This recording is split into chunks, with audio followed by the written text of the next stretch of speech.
সুপ্রিয় দর্শক আসসালামু আলাইকুম, কেমন আছেন আপনারা? নিশ্চয়ই ভালো আছেন। আজকের ভিডিওতে আপনাদের সবাইকে স্বাগত জানাচ্ছি।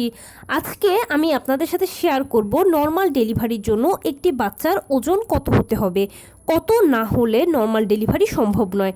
তাহলে চলুন জেনে নেওয়া যাক।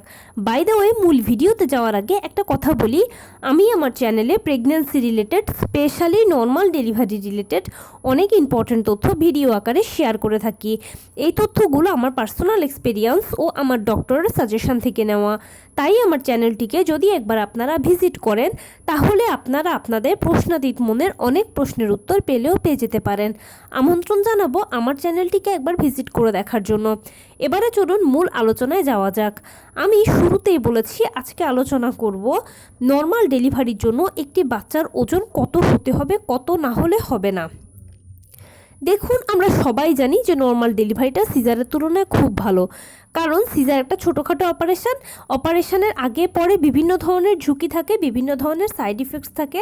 এছাড়া সিজারিয়ান পেশেন্টকে সারা জীবনভর কিছু না কিছু নিষেধাজ্ঞা মানতেই হয়, কিন্তু নর্মাল ডেলিভারিটা তার সব কিছু থেকে সেফ ও সিকিওর। এবং নর্মাল ডেলিভারি পেশেন্ট সারা জীবনভর ভালো থাকেন, কোনো নিষেধাজ্ঞাও মানতে হয় না। সব কিছু জেনে বুঝে আমরা সবাই নর্মাল ডেলিভারিকে পছন্দ করি, নর্মালে বাচ্চা জন্ম দিতে চাই। এখন নর্মাল ডেলিভারির কিন্তু কিছু শর্ত আছে। তার মধ্যে প্রধান ও অন্যতম শর্ত হচ্ছে বাচ্চার ওজন। বাচ্চার ওজন নর্মাল ডেলিভারির জন্য অবশ্যই 2.5 থেকে 3 কেজি অথবা 3.5 কেজি হতে হবে। রিপিট করছি, নর্মাল ডেলিভারির জন্য বাচ্চার ওজন অবশ্যই 2.5 থেকে 3 কেজি বা 3.5 কেজি হতে হবে। 2.5 থেকে 3 কেজি বা 3.5 কেজি ওজনের বাচ্চারা অনায়াসে মায়ের পেলভিস দিয়ে বেরিয়ে চলে আসে, কোনো অসুবিধে হয় না। যদি ঠিকঠাক মতো জরায়ু সংকোচন প্রসারণ ঘটে, বাচ্চা অটোমেটিক ভালোভাবে চাপ দেবে ভেতর থেকে। ডাক্তারও ওই সময় পাল্লা দিয়ে মাকে চাপ দিতে বলে, আর উভয়ের মিলিত চাপে পেলভিস দিয়ে বাচ্চাটা খুব সুন্দরভাবে বেরিয়ে আসে। পেলভিস যদি সংকোচন প্রসারণ ঠিকঠাক মতো হয়, অনেক সময় দেখা যায় যে সাইড কাটারও কোনো প্রয়োজন হয় না। তাই অ্যাপ্রোপ্রিয়েট ওজন হচ্ছে নর্মাল ডেলিভারির জন্য 2.5 থেকে 3 কেজি অথবা সর্বোচ্চ 3.5 কেজি। এখন 2.5 কেজির নিচে যদি কোনো বাচ্চা হয়, তাহলে সে প্রিম্যাচিউরড বেবি। প্রিম্যাচিউরড বেবিরা সারভাইভ করতে কষ্ট হয়, বিভিন্ন ধরনের রোগে ভোগে। নর্মাল ডেলিভারি করানোটাও এক্ষেত্রে টাফ ব্যাপার, ডাক্তাররা অনেক সময় এটাকে সাপোর্ট করেন না। আবার 3.5 কেজি ওজনের বাচ্চা তখন সেক্ষেত্রে ওই বাচ্চারা একটু বেশি হেলদি হয়।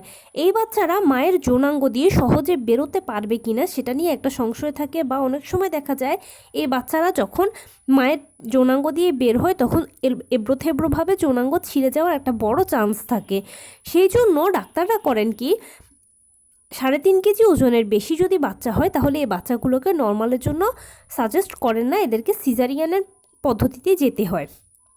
তাই সেজন্য নর্মাল ডেলিভারির জন্য একটা বাচ্চার আদর্শ ওজন হচ্ছে 2.5 কেজি থেকে 3 কেজি অথবা সর্বোচ্চ 3.5 কেজি। এখন কারো বাচ্চার ওজন যদি 3.5 কেজির বেশি হয়ে থাকে, ধরুন 3 কেজি 600 700, তখনও সেক্ষেত্রে চেষ্টা করা যেতে পারে, তবে 3.5 কেজি হলে সবথেকে বেশি ভালো হয়। তো এই ছিল আজকের ভিডিও। কেমন লাগলো বলুন? যদি ভালো লেগে থাকে ও হেল্পফুল হয়ে থাকে, তাহলে প্লিজ লাইক, কমেন্ট, শেয়ার করতে একদম ভুলবেন না। আর সেই সাথে আমার চ্যানেলটিকে সাবস্ক্রাইব করার বিনীত অনুরোধ রইল।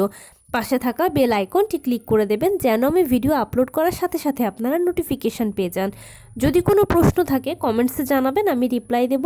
প্লাস যদি কোনো পরামর্শ থাকে যে কোন বিষয়ের উপরে ভিডিও বানালে আপনারা উপকৃত হবেন, সেটাও জানাবেন। আমি আপনাদের পছন্দের সর্বোচ্চ প্রায়োরিটি দেব। ভালো থাকবেন, সুস্থ থাকবেন। আসসালামু আলাইকুম।